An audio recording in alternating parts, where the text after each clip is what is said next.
kami dari Seksyen 9. Hari ini kami akan membentangkan tajuk sintesis protein. Okey, nama saya Nurfaliha binti Makrani. Nama saya pula Nur Izati binti Mukhtar. Nama saya Muhammad Timur Jimmy bin Muhammad Nasrul. Nama saya Nur Afiqah Nabila binti Mayazi. Nama saya Nurul Amelina binti Ansar Azmi. Nama saya Nur Farisha Ibrahim binti Magnai. Sintesis protein. Sintesis bermaksud pembentukan. Protein pula rantaian yang terbentuk daripada jujukan asid amino, iaitu unit ringkas protein, juga dikenali sebagai polipeptida. Sintesis protein juga melibatkan pencantuman asid amino, iaitu membentuk rantaian berdasarkan arahan DNA, iaitu penentuan susunan pattern di nukleus sel dengan bantuan RNA. Berlaku sepenuhnya di dalam sel sumber asid amino, iaitu pencernaan makanan protein di usus dihasilkan oleh hati. Okay. Dalam biologi molekul, sintesis protein juga dipanggil biosintesis protein. Ialah proses pembentukan zarah protein yang melibatkan sintesis RNA yang dipengaruhi oleh DNA. Dalam proses sintesis protein, molekul DNA adalah sumber pengekodan asid nukleik untuk menjadi asid amino yang membentuk protein, tetapi tidak terlibat secara langsung dalam proses tersebut. Molekul DNA dalam sel ditranskripsikan kepada molekul RNA. Molekul RNA ini diterjemahkan kepada asid amino yang membentuk protein.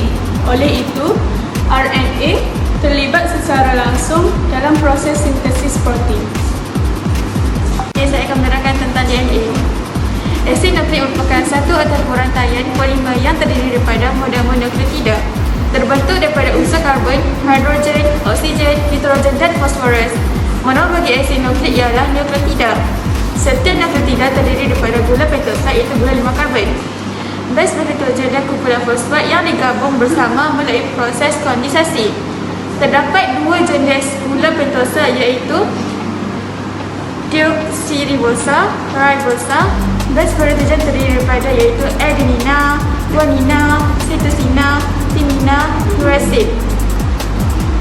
Terdapat dua jenis asid nukleik, iaitu asid nukleoboron monoklik, iaitu DNA yang mengandungi gula deoksiribosa, asid ribonukleik RNA yang mengandungi gula ribosa. DNA terdiri daripada dua rantaian polinukleotida yang berpintal secara antiselari antara satu sama lain, membentuk heliks ganda 2. Kumpulan base bernitrogen pada kedua-dua rantai polinukleotida berpadanan dan diikat bersama oleh ikatan hidrogen. Rantaian gula pentosa dan kumpulan fosfat membentuk tulang bekalan gula dan fosfat. Base nitrogen bagi DNA ialah adenina, iaitu A, guanina iaitu G, timina iaitu T dan cytosina iaitu C. Adenina akan berpasangan dengan timina, sementara guanina akan berpasangan dengan cytosina. Okey, mari kita lihat model yang kita buat. Kat sini boleh tunjuk, kat sini nitrogenous base, iaitu kat sini cytosin, guanin, adenin, timin. Kat sini boleh tunjuk, kat sini model kita ikut DNA. Saya akan menerangkan tentang jenis asid nukleik yang wujud, iaitu RNA. RNA bermaksud asid ribonukleik. RNA adalah molekul organik yang panjang yang bermaksud ia sangat besar. Molekul yang mengandungi unsur karbon DNA dan RNA terdiri daripada asid monomer nukleik yang dipanggil nukleotide. DNA dan RNA nukleotide mungkin mempunyai base nitrogenous RNA, guanin atau cytosin, tapi tidak seperti DNA yang mempunyai base nitrogenous thymine. Manakala RNA pula ia mempunyai base uracil base nitrogen di sebaliknya. Ini bermakna mana-mana asid nukleik yang mengandungi thymine mestilah DNA, dan mana-mana asid nukleik yang mengandungi uracil mestilah RNA. Struktur DNA ialah molekul berantai 2, manakala RNA sentiasa berantai tunggal. RNA ini boleh dijumpai dalam sitoplasma dan nukleus. RNA ini fungsi dia untuk membantu sintesis protein. RNA menggunakan arahan yang berbeza-beza untuk memilih semua protein yang diperlukan organisma hidup. Terdapat 3 jenis RNA iaitu messenger RNA yang dipanggil mRNA, seterusnya ribosomal RNA yang dipanggil rRNA dan transfer RNA tRNA. Messenger RNA bermula dalam nukleus sel. Fungsi dia ialah menyalin arahan untuk memasang protein daripada sebahagian DNA. Sel seterusnya menyampaikan maklumat tersebut kepada ribosom dalam sitoplasma. Ribosom RNA adalah tapak di mana arahan diterjemahkan ke dalam protein. Dan akhir sekali, transfer RNA. Transfer RNA ialah membawa asid amino khusus untuk ribosom supaya protein yang betul boleh dibuat. Seperti gambar model ni, contoh RNA yang berbentuk tunggal. Ini nitrogen base yang di sitosin, guanin, adenin dan urasil. Seterusnya, ribosom. Ribosom merupakan organel sel yang amat kecil. Ribosom terbentuk daripada protein dan rRNA merupakan 2 subunit. Subunit pertama, subunit ribosom kecil yang membaca RNAB. Subunit yang kedua, subunit yang menghubungkan asid amino bentuk rantaian polipeptida. Ini adalah rantaian polipeptida. Lepas tu, fungsi ribosom ni ialah tapak sintesis protein yang mencantumkan rantaian asid amino. Selain itu, asid amino pula merupakan unit ringkas bagi protein. Terdapat 20 jenis yang dibawa oleh tRNA iaitu antikodon dan kodon pada mRNA. Ianya dibawa oleh tRNA ke ribosom untuk diikat. Transkripsi ada 3 tahap. Tahap pertama ialah inisiasi. Proses transkripsi dimulai dari pemecahan ikatan hidrogen antara base nitrogen dan DNA oleh enzim helix. DNA kemudian memproduksi mRNA menggunakan enzim RNA polimer. Kemudian mRNA akan mentempel pada cetakan tersebut dengan menyatu base nitrogennya dengan base nitrogen DNA cetakan. Tahap kedua adalah tahap pembanjangan.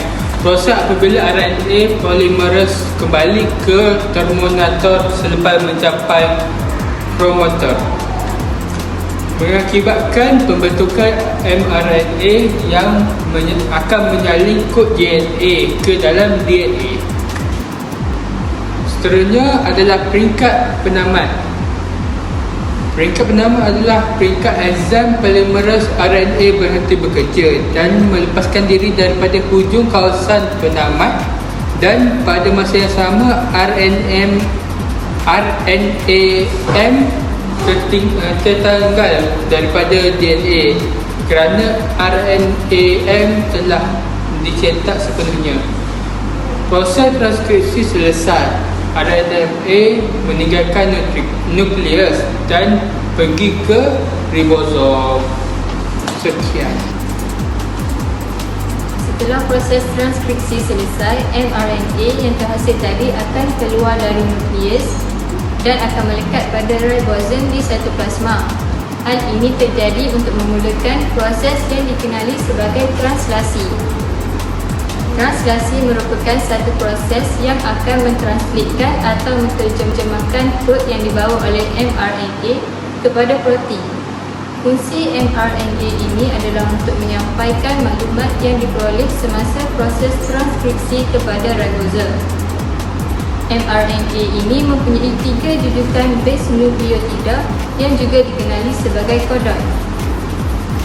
Proses translasi ini mempunyai 3 peringkat, iaitu peringkat permulaan, peringkat pemanjangan dan peringkat terminal.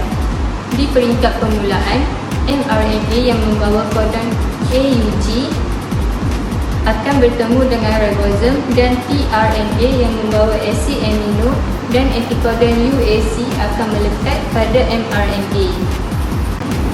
Setelah selesai pada peringkat permulaan, ribosom akan bergerak bersama benang mRNA mengikut kodon.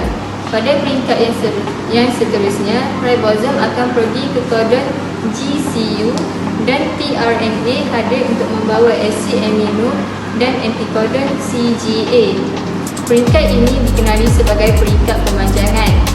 Semasa peringkat ini juga, tRNA yang lama akan keluar daripada ribosom dan meninggalkan asid aminonya untuk bercantum dengan asid amino pada tRNA yang terbaru bagi membentuk rantaian polipeptida atau dikenali sebagai protein. Pada peringkat terakhir pula, iaitu peringkat terminal, proses translasi akan terhenti apabila kodon pada mRNA mengekutkan stop, iaitu kodon UAA.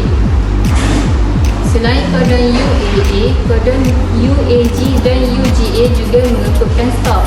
Setelah tRNA membawa asid amino dan antikodon AUU, asid amino yang berantai tadi akan bercantum dan membentuk protein.